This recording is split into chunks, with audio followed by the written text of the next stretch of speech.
Of అవుతాయి. పరిస్థితి చూస్తే రోడ్డు కనెక్టివిటీ కుంటు రోడ్డే. ఇప్పటికి అయిపోయి ఉండాలి మామూలుగా అయితే. ఆ స్టేజ్ నుంచి 2 సంవత్సరాల టైం ఉన్నది చంద్రబాబు నాయుడుకు. ఈ ప్రాజెక్టు ఒకవైపున చకచకా పనులు జరుగుతూ ఉన్నాయి, ఓ పక్క రోడ్డు మీద కూడా ధ్యాస పెట్టిందంటే ఇది అయిపోయే లోపల అది కూడా అయిపోయి ఉండేది. కనీసం ఆ పని కూడా పరిస్థితి కూడా చేయలే.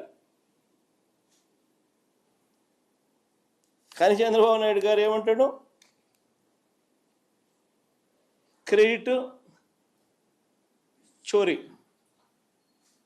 తాను తన సివిల్ ఏవియేషన్ మినిస్టరు వీళ్ళ వల్లనే వచ్చింది అన్నట్టుగా బిల్డప్. అది వీళ్ళు ఏం చేసినారు? అది వీళ్ళు ఏమన్నా చేసినారా? ఒక పర్మిషన్ తెచ్చినారా? ల్యాండ్ అక్విజిషన్ చేసినారా? కనీసం జరగాల్సిన పనులన్నా చేయించినారా? కనీసము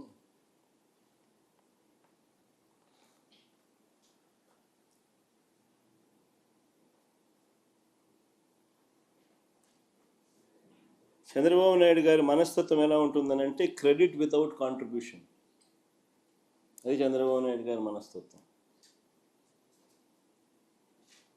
ఎవడో చేస్తే క్రెడిట్ మాత్రం తాను తీసుకునేదానికి ఏమాత్రం సంకోచం లేకుండా, కళ్ళార్పకుండా అబద్ధాలు అడగలుగుతాడు. సంకోచం లేకుండా క్రెడిట్ తన ఖాతాలోకి వేసుకుని ప్రతి ప్రయత్నం చేస్తాడు. ఇంక 3వ సబ్జెక్టులోకి పోదాం. పరిశ్రమలకు సంబంధించి కొన్ని వాస్తవాలు చెప్తా. ఇది కూడా బాగా ఇంట్రెస్టింగ్ సబ్జెక్ట్.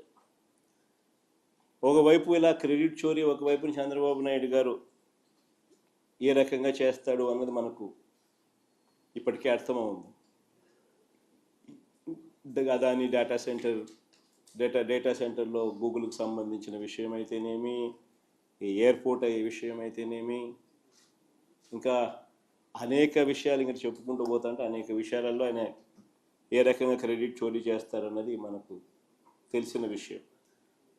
ఇక క్రెడిట్ చోరీ అనేది ఇంకొక వైపు అడుగు ముందుకు వేస్తే, మా హయాంలో పారిశ్రామికవేత్తలకు, చంద్రబాబు నాయుడు అంటా ఉన్న మాటలు, మా హయాంలో పరిశ్రమలు పారిశ్రామికవేత్తలు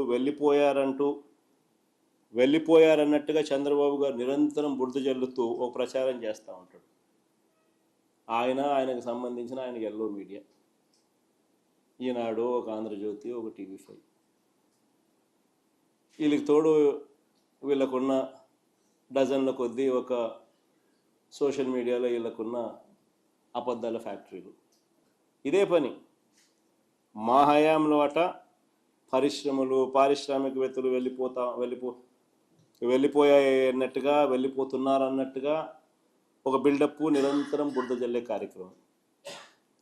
నిజంగా ఈయన తప్పుడు ప్రచారాలను బద్దలు చేస్తూ RBI ఈ మధ్యకాలంలోనే డిసెంబర్ 11, 2025 ఒక నివేదిక రిలీజ్ చేసింది. నిజంగా మా దురదృష్టం ఏమిటనంటే, నిజాలు బయటికి వచ్చేలోపు చంద్రబాబు గారి అబద్ధాలు ప్రపంచాన్ని చుట్టేసి వస్తాయి. నిజాలు గడప దాటే లోపే చంద్రబాబు నాయుడు గారి అబద్ధాలు ప్రపంచాన్ని చుట్టేసుకొని వస్తాయి. అది మా దురదృష్టం. కారణం ఏంటంటే వీళ్ళకున్న ఎల్లో సామ్రాజ్యం, డజన్ల కొద్దీ వీళ్ళకున్న అబద్ధాల ఫ్యాక్టరీలు. కానీ ఈ రిపోర్ట్ ఒకసారి డిసెంబర్ 11, 2025 నాడున RBI రిపోర్ట్ చూస్తే 2019 నుంచి 24 అంటే మా హయాంలో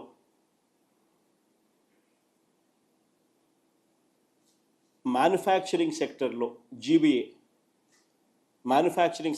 GVAని ఒకసారి గమనిస్తే, GVA అంటే గ్రాస్ వాల్యూ యాడెడ్, అంటే స్థూల ఉత్పత్తులు, రాష్ట్రంలో ఉత్పత్తి అయిన వాల్యూ, స్థూల ఉత్పత్తుల వాల్యూ. GVAకు మామూలుగా ట్యాక్స్లు యాడ్ చేస్తే మైనస్ సబ్సిడీస్ చేస్తే GDP అవుతుంది, GSDP అవుతుంది.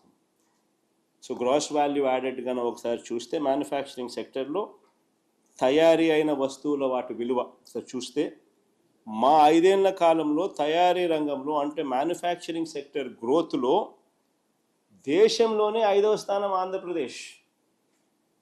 అంతేకాదు సౌత్ ఇండియాలోనే నెంబర్ 1 స్థానం ఆంధ్రప్రదేశ్ మ్యానుఫ్యాక్చరింగ్ గ్రోత్లో. చూడండి ఒకసారి, ఆంధ్ర రాష్ట్రం 11.12% గ్రోత్ రేట్తో దేశంలో 5వ స్థానంలోనూ సౌత్ ఇండియాలో మొదటి స్థానంలోనూ ఉంటే, దేశం మ్యానుఫ్యాక్చరింగ్ జీవీఏ యావరేజ్ దేశం మొత్తం మీద సగటు యావరేజ్ 6.87 మాత్రమే ఉంటే, ఆంధ్ర రాష్ట్రంలో 11.12% నమోదు చేయడమే కాకుండా మ్యానుఫ్యాక్చరింగ్ జీవీఏలో దేశంలోనే 5వ స్థానం, సౌత్ ఇండియాలో మొదటి స్థానం growth, manufacturing growth, manufacturing sector growth GVA. ఇంకొకటి కూడా చూడండి, అంతేకాదు 5 ఏళ్లలో పారిశ్రామిక రంగం వృద్ధి రేటు, అంటే ఇక్కడ కూడా ఇండస్ట్రీ జీవీఏ చూద్దాం. ఇండస్ట్రీ సెక్టర్ గ్రోత్, పారిశ్రామిక రంగం వృద్ధి rate industry GVA, industrial sector growth రేట్లో కూడా దేశంలో ఏపీ 5వ స్థానం, సౌత్ ఇండియాలో ఏపీ ఫస్ట్ స్థానం, నెంబర్ 1 స్థానం. దేశం సగటు 8.96 అయితే ఆంధ్ర రాష్ట్రం సగటు 11.14% industry GVA growth in industry GVA. South ఇండియాలోనే హైయెస్ట్, దేశంలో 5వ స్థానం. ఇది వాస్తవం. కానీ చంద్రబాబు నాయుడు గారు ఏమంటారు, ప్రతిరోజు ఆయనకు ఒక పైశాచిక ఆనందం. మాపై టన్నుల కొద్దీ బురద వేస్తూనే ఉంటాడు. అసలు వాస్తవం ఏమిటి అంటే, చంద్రబాబు నాయుడు గారి హయాంలో పారిశ్రామికవేత్తలు బెదిరిపోతా ఉన్న సంగతి వాస్తవం. చంద్రబాబు నాయుడు గారి హయాంలోనే పారిశ్రామికవేత్తలు బెదిరి పారిపోతా ఉన్నారన్నది ఎంత వాస్తవము అనంటే, సజ్జన్ జిందాల్ పేర్లు చెప్తా, రాసుకోండి ఎవడెవడు బెదిరి పారిపోతా ఉన్నారు చంద్రబాబు నాయుడు గారి హయాంలో ఈయన దెబ్బకు. Sajjan Jindal, Aurobindo, My Home Cements, Shree Cements, Ramco Cements, Dalmia Cements, Bharathi Cements, UB, Siddhisai వీళ్ళందరూ చంద్రబాబు నాయుడు గారి హయాంలో పరిశ్రమలు పెట్టిన పరిశ్రమలను ఇబ్బందులు ఎదుర్కొంటా ఉన్న పరిస్థితులు, భయభ్రాంతులకు లోన్ చేస్తూ ఉన్న పరిస్థితులు. అసలు రాష్ట్రంలో ఏ ఇండస్ట్రీ అయినా చూసుకోండి, ఏ జిల్లా అయినా చూసుకోండి, వీళ్ళకి గన కప్పం కట్టకపోతే ఎవరైనా పరిశ్రమ నడిపే పరిస్థితి ఉందా? నేను రాసిస్తా. ఏ జిల్లా అయినా తీసుకోండి, ఏ పరిశ్రమ అయినా తీసుకోండి, వీళ్ళకి గన కప్పం కట్టకపోతే ఆంధ్ర రాష్ట్రంలో పరిశ్రమ నడిపే పరిస్థితి ఉందా? ఇది వాస్తవం.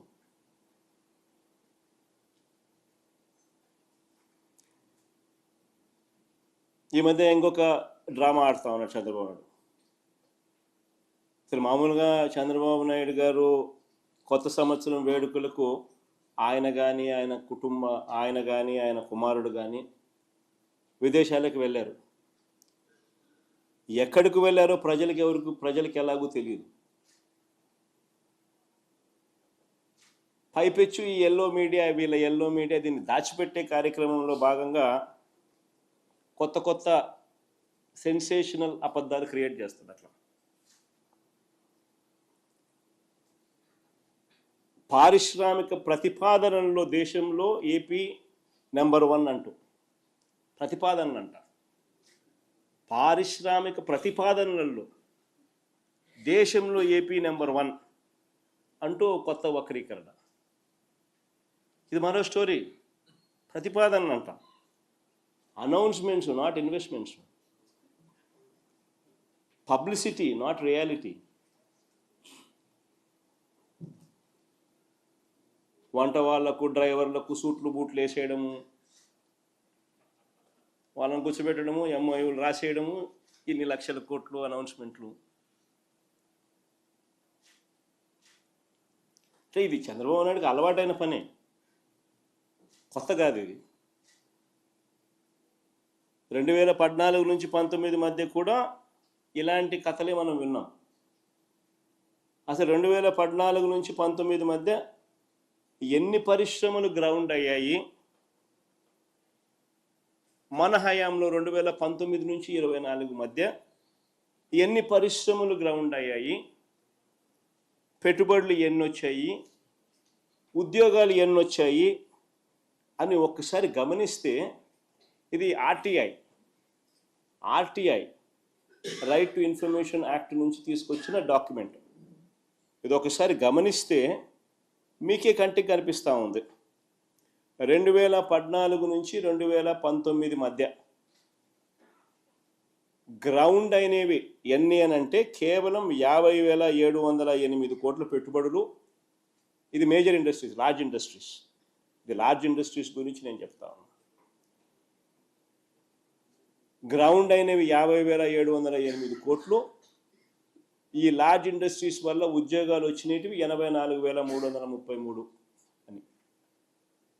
2019 నుంచి 24 ఈ మాదిరిగా మన ప్రభుత్వంలో అబద్ధాలు ఉండవు, మోసాలు ఉండవు. జెన్యూన్గా, న్యాయంగా, ధర్మంగా ఏదైతే ఉందో అదే చెప్తాం. టోటల్ ఇన్వెస్ట్మెంట్స్ గ్రౌండ్ అయినవి 69,000, చంద్రబాబు నాయుడు కన్నా ఆల్మోస్ట్ 25% ఎక్కువ. ఆయన హయాంలో 50,000 అయితే మా హయాంలో 70,000 కోట్లు గ్రౌండ్ అయినవి. ఎంప్లాయ్మెంటు ఈ లార్జ్ ఇండస్ట్రీస్లో ఆయన హయాంలో 84,000 అయితే మా హయాంలో 90,230 ఉద్యోగాలు.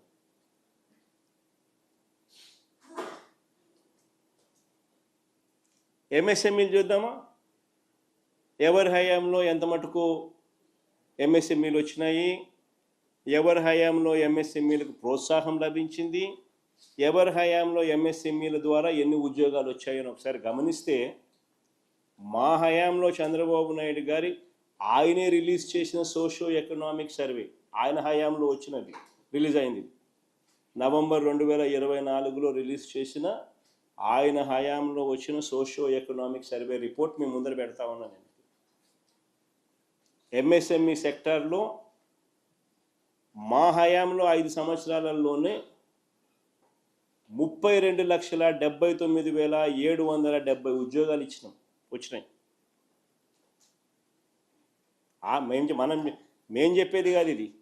చంద్రబాబు నాయుడు గారి హయాంలో 2024 నవంబర్లో ఆయన రిలీజ్ చేసిన సోషియో ఎకనామిక్ సర్వే రిపోర్ట్.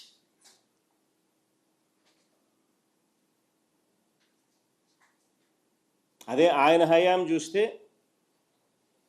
ఎంతమంది చూడు, లెక్క పెట్టండి. 84,000, 1,60,000 అంటే 2.5 లక్ష, 1,80,000 అని అంటే 4.5 లక్ష, మళ్ళీ 2,69,000 అని అంటే 7.5 లక్ష, మళ్ళీ 1,75,000 అంటే 9.5 లక్ష.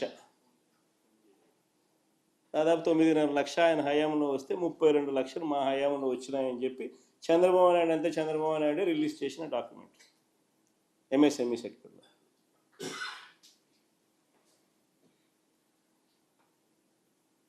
మరి ఇప్పుడు చెప్పండి, ఎవరి హయాంలో విధ్వంసం, ఎవరి హయాంలో పారిశ్రామికవేత్తలు భయపడతా ఉన్నారు, ఎవరి హయాంలో పారిశ్రామికవేత్తలకు ఊరట, భరోసా లభించింది? ఈరోజు ఇండస్ట్రియల్ ఇన్సెంటివ్స్ ఎంత తెలుసా పెండింగ్ ఉన్నాయి? ఉట్టి ఎంఎస్ఎంఈ సెక్టర్లోనే దాదాపుగా 2,000 కోట్ల రూపాయల పైచిలకు ఇండస్ట్రియల్ ఇన్సెంటివ్స్ పెండింగ్ ఉన్నాయి. ఇచ్చే నాతులు లేడు, పట్టించుకునే నాతులు లేడు.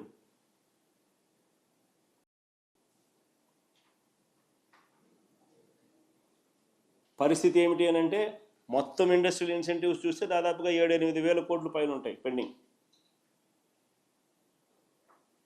పరిస్థితి ఏమిటి అని అంటే 2 బకెట్లు పెట్టినారంట.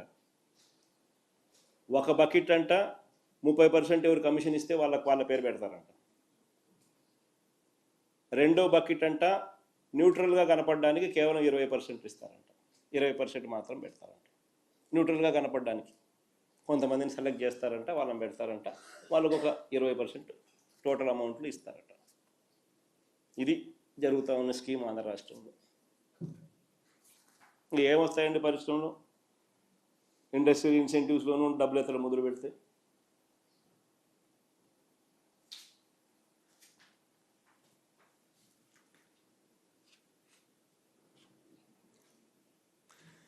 ఈ దఫా కూడా గతంలో మాదిరిగానే చంద్రబాబు నాయుడు గారు పెట్టుబడుల విషయంలో పబ్లిసిటీ మాత్రం చంద్రబాబు నాయుడు గారికి పీక్లో ఉంది. కానీ చేసేవన్నీ చంద్రబాబు నాయుడు గారు స్కామ్లే. ఆశ్చర్యకరమైన స్కాములు మీకు చెప్తా. ఏ రకంగా పరిశ్రమల పేరుతో చంద్రబాబు నాయుడు గారు ఆశ్చర్యం కలిగించే విధంగా స్కాములు ఎలా చేయగలుగుతాడో చెప్తా.